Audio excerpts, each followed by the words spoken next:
Hello সবাই, আশা করি আপনারা সকলে সুস্থ আছেন। নৈনিতাল বিনসার ট্রিপের এটা ফাইনাল ব্লগ।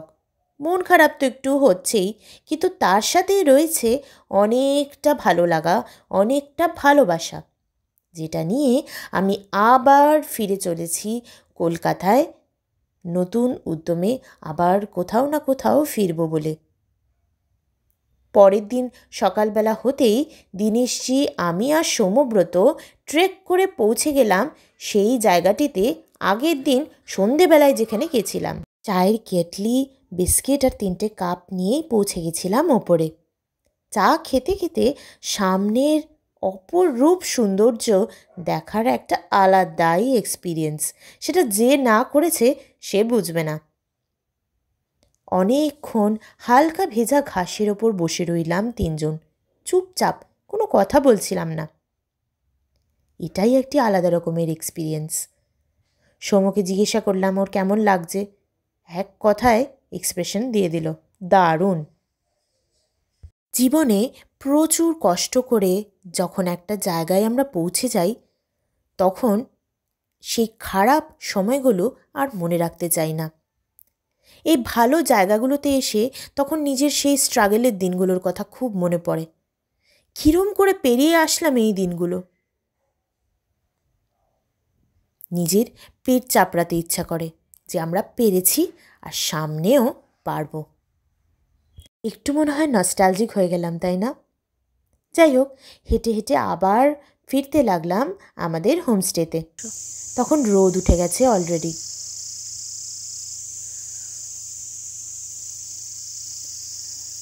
দারুণ ট্রিপ, সাথে ফ্রেশ এয়ার, পাইন ফরেস্ট, সুন্দর নীল আকাশ, রোদ।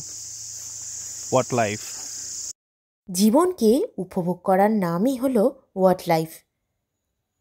ওই যে আমরা লাইফকে এক এক রকমভাবে দেখি। কখনো বলি কী জীবন, আবার কখনো বলি বাহ কী জীবন। তাই জন্যই এই নামটা রাখা ছিল আমাদের, হোয়াট লাইফ। হোমস্টেতে ফিরেছি আর নাকে গন্ধ এসেছে, লুচি ভাজা হচ্ছে। যতক্ষণ লুচি ভাজা হচ্ছিল আমরা টুকটুক করে ঘুরে নিলাম আশপাশটা। খুব সুন্দর করে মেনটেন করে রেখেছেন মালিক এই জায়গাটিকে। এদিকে নিপুণ হাতে লুচি মাখানো, বেলা, ভাজা সবই চলছে একপাশে। ওনার সাথেও দাঁড়িয়ে দাঁড়িয়ে গল্প করছিলাম অনেকক্ষণ। উনি জানালেন পিক সিজনে তিল ধারণের জায়গা থাকে না এখানে, আর ম্যাক্সিমাম ট্যুরিস্টই কিন্তু বাঙালি। শুনেও ভালো লাগলো। দীনেশজিও আমাদের সঙ্গেই ব্রেকফাস্ট সেরে নিলেন, কারণ আমাদের এবারে বেরোতে হবে নৈনিতালের উদ্দেশ্যে।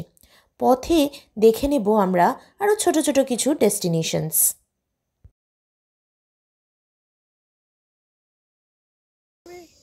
না,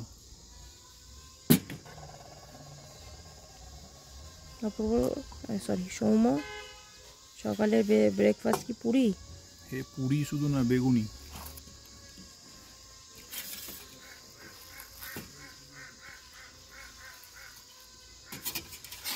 এটা গ্যাস হবে না, তার কারণ হচ্ছে এটা আটার। কেমন টেস্ট সেটা বলবে? পাহাড়ি সবজি, আলু যেরকম আমরা তরকারি করি কালো জিরে দিয়ে, সেরকম দারুণ, অসাধারণ।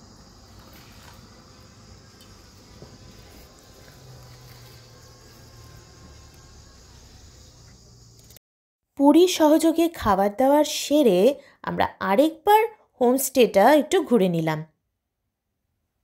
তুলে নিলাম ছবি, ভিডিও এবং আরেকটু গল্প করে নিলাম হোটেল মালিকের সঙ্গে। তারপর এখানে বিদায় জানিয়ে আবার এগিয়ে চললাম নৈনিতালের উদ্দেশ্যে। রাত্রিবেলা আমাদের ট্রেন ছিল, তাই অতটা অসুবিধা হচ্ছিল না। দীনেশজি আমাদের বলেছিলেন যে পথে আরও কিছু নতুন ডেস্টিনেশনস আমাদের দেখিয়ে দেবেন, তাছাড়াও আমরা ঘুরব কেঁচিধাম। ওনার সঙ্গেই গল্প করতে করতে কেটে গেল অনেকটা সময়।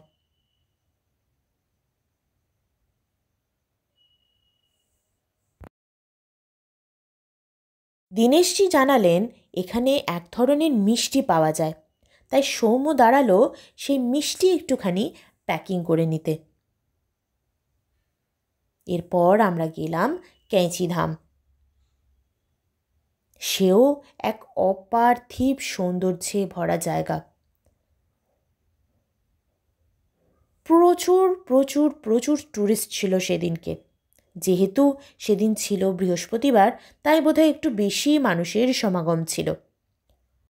কাঁইচিধাম থেকে বেরিয়ে আমরা এগিয়ে চললাম ভীমতালের দিকে। ভীমতাল নৈনিতাল হয়ে তারপর পৌঁছবো কাঠগোদাম। মন খারাপ যে হচ্ছিল না তা নয়, মন তো খারাপ হচ্ছিলই। আবার কবে ঘুরতে বেরোবো, আবার কবে রিফ্রেশমেন্টে বেরোবো, এরকম নেচার থেরাপি হবে, লোকজনের সাথে আলাপ হবে, ঠিক নেই। আমাদের তো কর্পোরেট জীবন, আমাদের ছুটি ছাটাও কম। কিন্তু যখনই সুযোগ পাই দুজনে মিলে বেরিয়ে পড়ি নিরুদ্দেশের উদ্দেশ্যে। জীবনে আমাদের প্রচুর ঘটনাও ঘটেছে, সেগুলো বলবো আরেকদিন। সবাই সুস্থ থাকবেন, ভালোবাসতে থাকবেন এমনিভাবে। নতুন ভ্রমণ কাহিনী নিয়ে ফিরব শিগগিরই।